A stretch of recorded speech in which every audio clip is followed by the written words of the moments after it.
Olá, bom dia para vocês, para todos os ouvintes aí do Jornal Diplomata e inicialmente desejar um feliz 2026 para todos, né? Bom, quando os economistas olham para 2025, agora passado, né, Dr. Cláudio, de que forma que os economistas avaliam o desempenho da economia brasileira, aquilo que foi superado ou aquilo que ainda de fato está no curso para que as ações de investimentos, ações governamentais possam se endireitar, buscando, claro, aí sempre este caminho, adentrando agora 2026.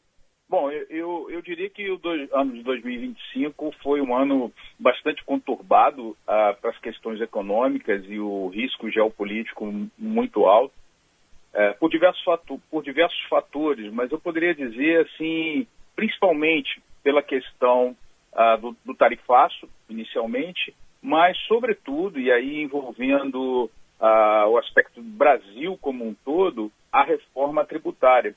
Porque 2025 nós tivemos uma série de leis, né, tributárias, fruto de uma emenda constitucional, que foi a emenda constitucional 132, e isso impactou o cenário 2025, mas sobretudo de 2026 para frente, né? Então eu diria que no 2025 foi um ano conturbado para a economia brasileira. E dentro deste pacote tributário, professor Cláudio, em relação àquilo que foi proposto em buscar uma resolução para os diversos setores que acabam sendo envolvidos, serviços, comércio, indústria, entre outros setores que a gente poderia nomear aqui, esse pacote, de forma em geral, como que ele impactou no dia a dia do brasileiro? Bom, eu havia dito, né, em outras oportunidades, em outros programas, que os países, né, eles têm autonomia para fixar essa política internacional, seja dos Estados Unidos com o Brasil, do Brasil com os Estados Unidos ou qualquer outro país, né? E que o que não poderia, de fato, é haver uma interferência que não fosse no âmbito tributário. E que a melhor forma de solucionar esse conflito de interesses era o diálogo. E o diálogo me parece que ocorreu de forma satisfatória, mas não por questões políticas propriamente ditas, mas por questões econômicas, né? Então o povo americano, o mercado americano entendeu que precisava de alguns produtos brasileiros, né? E, portanto, pressionaram o governo americano de forma que ele retirasse 40%, né, ou fizesse uma retirada de uma parte desse percentual em uma gama de produtos agrícolas, né? Foi, me parece assim, um forte lobby do setor agro brasileiro em relação a esse tarifaço. Produtos alimentícios também, como carne, café, frutas, e produtos eletrônicos também, envolvendo aí smartphones, monitores, né, componentes eletrônicos de uma maneira geral. Então, isso aqueceu esse mercado brasileiro, sobretudo em relação à instabilidade econômico-financeira que isso causou no Brasil e deu um pouco de, podemos dizer, de respiro àquelas atividades, aqueles segmentos que haviam sido impactados de forma bastante significativa pelo tarifaço, né? Bom, e como é que fica agora este cenário em andamento, professor Cláudio? Vamos chamar assim, aquilo que já tem até sido falado, né, no pós-tarifaço, após aí esses diálogos que foram trafegados, né, entre os países, entre as representações. Se vocês me permitem fazer um parêntese aqui rápido, né? Muito se falou sobre a questão do tarifaço, mas e tiraram um pouquinho o holofote da reforma tributária. Então, a questão do tarifaço é uma relação direta aí Brasil-Estados Unidos naqueles segmentos que praticam exportação, né? Mas uma outra questão que eu diria até um pouco mais severa do que isso, porque envolve todo o Brasil, todos os segmentos brasileiros, sobretudo prestadores de serviço, mas também outros segmentos que não foram aí beneficiados, os redutores, a reforma tributária, e eu venho falando isso já desde a época da PEC 45, estudando a PEC com muita profundidade, que haveria um aumento de carga tributária. E a gente sabe que quando a carga tributária aumenta, ou o mercado, o produtor, o prestador, ele repassa essa carga para o contribuinte, que é ruim para o contribuinte, ou ele assume esse prejuízo, que é ruim para ele, ou seja, ninguém ganha nessa relação. Então, o cenário da reforma tributária, com a publicação da Lei Complementar 214, em 2025, e no apagar das luzes de 2025, a Lei Complementar 224, aumentando a tributação do lucro presumido e reduzindo benefícios fiscais, a publicação da Lei 15.270 sobre imposto de renda, tributando dividendos, isso tudo, né, e aí me permito agora fechar esse parênteses, quer dizer, é um pacote que, se somado, impacta significativamente. Então, a ideia não é falar propriamente de um ponto ou outro isolado, a gente tem que olhar o cenário como um todo, né? E aí, dentro deste amplo pacote que o professor faz a leitura neste momento, fica aí o fator confiança, que o mercado sempre procura, pelo menos buscar um horizonte para, quem sabe, almejar, planejar investimentos e ter aí um campo seguro de investimentos. Neste momento, o mercado brasileiro encontra-se em que patamar? É um patamar aí de uma recuperação, de uma desconfiança ainda de que esses blocos, né, chamados aí dentro do pacote da reforma tributária ainda possam pesar para 2026? Olha, a sua pergunta é uma pergunta muito, muito interessante, porque a gente que vem acompanhando esse cenário, a impressão que a gente tem é que quando agora vai respirar, vem um outro elemento que te puxa para baixo, como se a pessoa, um afogado que quisesse ir à tona e alguma coisa puxa ele para baixo. Então, assim, volta àquilo que eu falei no início. Hoje, o risco geopolítico ele é muito grande. Então, o mercado está reagindo a essas questões. Então, a gente pode dar exemplo aí do mercado de comercialização e locação de bens imóveis, é um mercado impactado, né? Agora também com a questão inerente à prisão do Maduro e a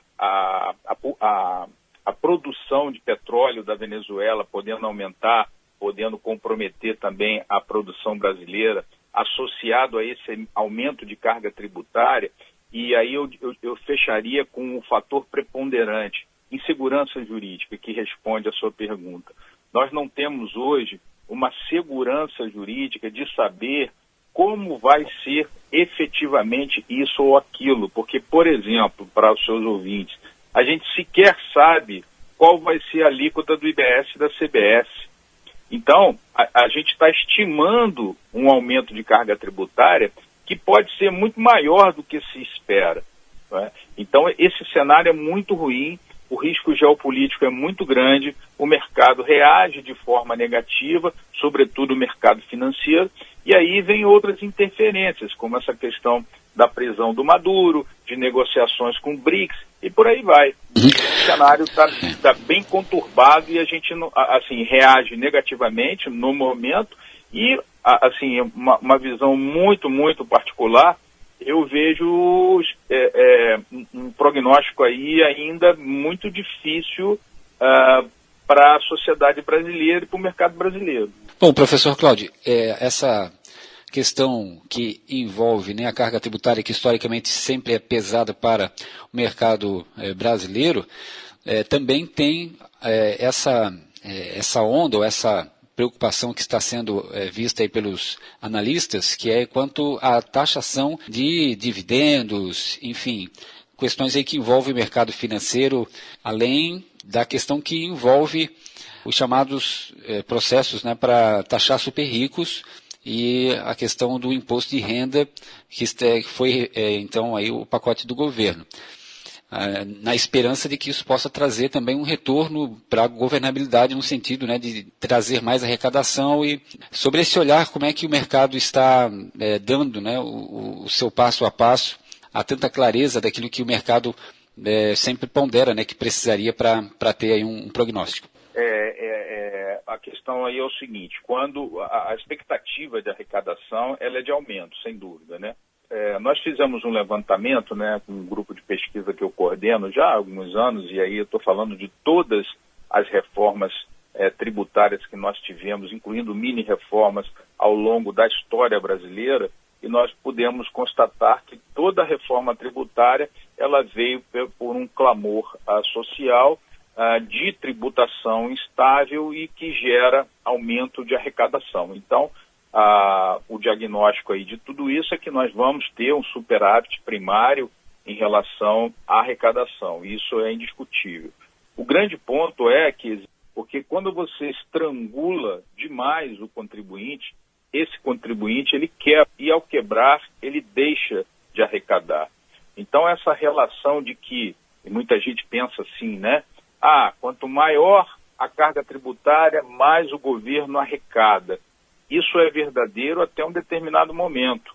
Por quê? Porque se estrangular demais, ou começar a ocorrer uma quebra de pessoas jurídicas, sobretudo aquelas pessoas jurídicas que geram empregos, etc., a carga tributária diminui.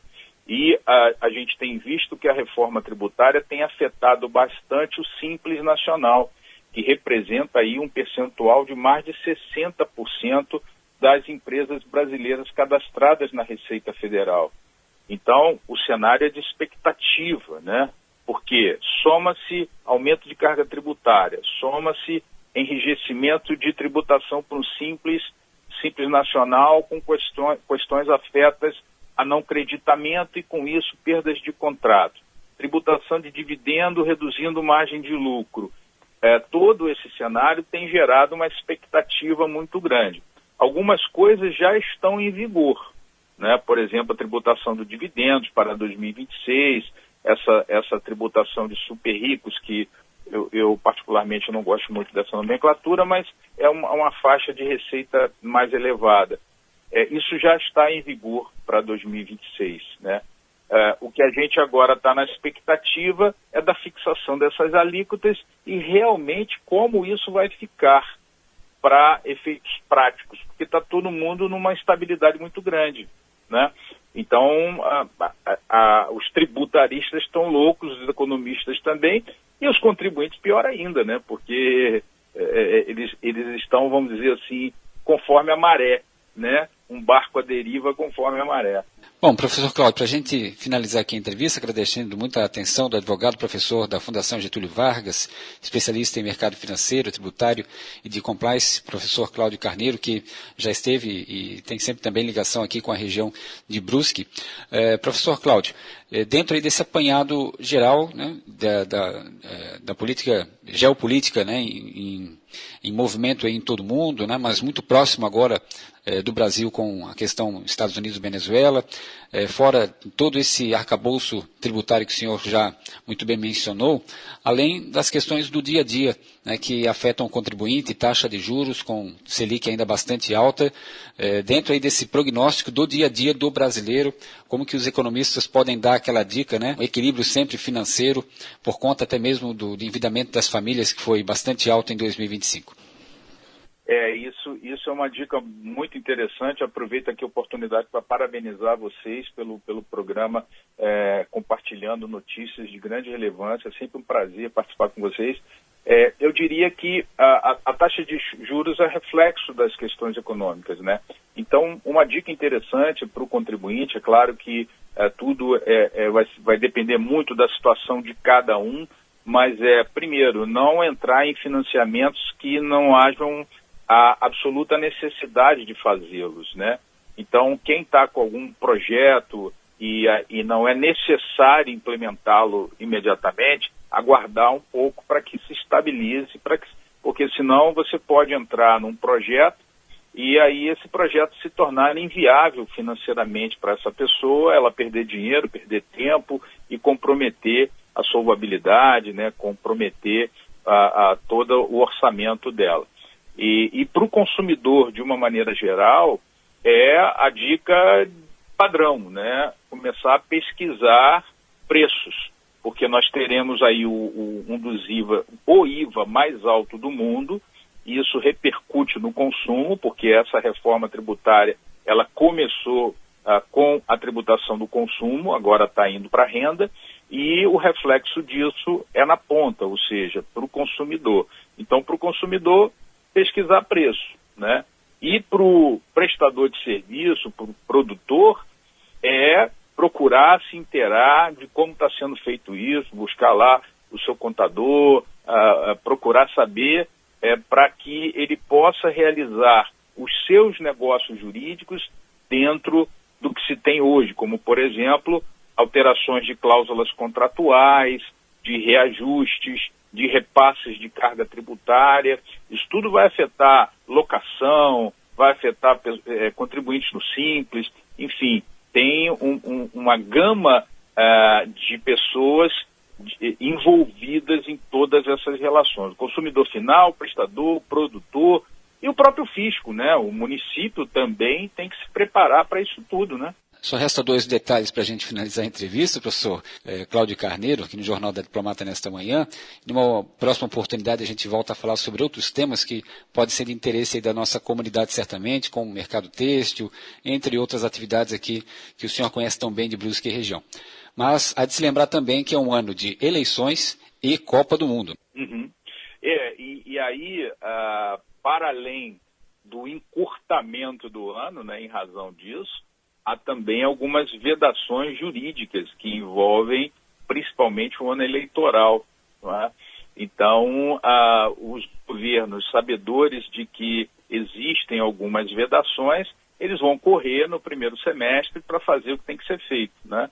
Então, a expectativa agora para o primeiro semestre é uma expectativa bastante grande para a gente poder também se situar, porque a gente sabe o que está em vigor, mas nós também estamos projetando o cenário A, o cenário B, o cenário C, eu diria até o cenário E, a depender do que o governo colocar. Movimentos que muitas vezes acabam sendo ali estratégicos, né, para se implementar uma medida ou outra, né, que podem acarretar, né, depois ali posteriormente no contribuinte. Exatamente. E a gente sempre tem que levar em consideração que o beneficiário final disso tudo é a sociedade, e é assim que tem que ser, né? Então a transparência é muito importante para que a sociedade entenda o que está sendo feito e como isso vai impactar ela. E aí, sociedade, pessoa física, pessoa jurídica, né?